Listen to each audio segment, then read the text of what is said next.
Hi folks, this is Steve, the Cardboard Cultist, and today we're going to be taking a quick look at the Prologue for Pandemic Legacy Season 2. Now the Prologue can be played as many times as you wish before you begin the campaign proper, and you won't be unlocking any hidden content.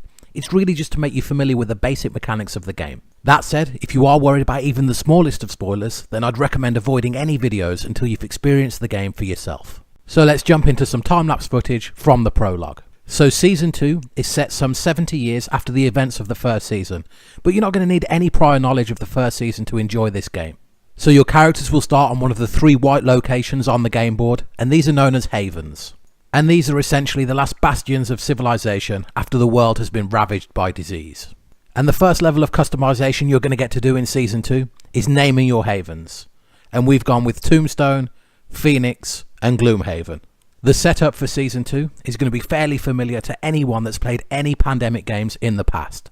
There are some really interesting twists though on the basic principles of Pandemic, but I'll talk more about those soon.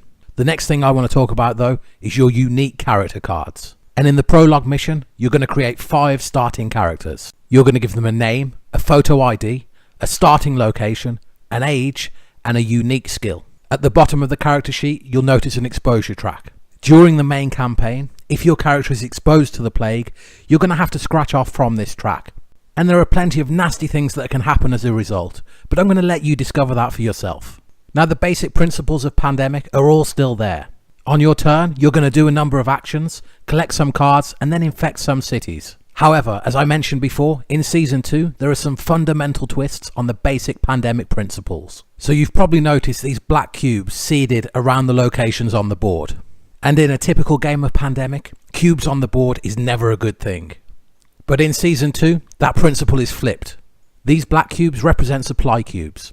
And as long as we have a supply cube in a city when it's infected, then we can simply remove a cube, avoiding an incident. Incidents happen when an infected city contains no supply cubes. And that's when we'll start adding cubes from that small stash of green plague cubes. In Season 2, there's only one virus, but it's nasty, and it won't take long to wipe us out. As a result, this means you'll spend a lot of time simply moving and manipulating these black supply cubes around the board. And this is a great thematic and mechanical gameplay shift. Thematically, you need to keep the city supplied to fight off the plague, but mechanically, it's a great innovation that brings a fresh approach to the Pandemic franchise. In this Prologue mission, we had to build 3 supply centres, and you build a supply centre by discarding 5 cards matching your current city's colour. And this Prologue mission is a great setup for the main campaign, and is really going to help you understand the basic principles of gameplay. And after just 1 or 2 playthroughs, you'll have all the knowledge you need to start your own campaign. Now I will be uploading our campaign over the next few months, so if you finish your campaign or just want to follow along in all our spoiler-filled adventures, then please subscribe. But until next time, take care and thanks for watching.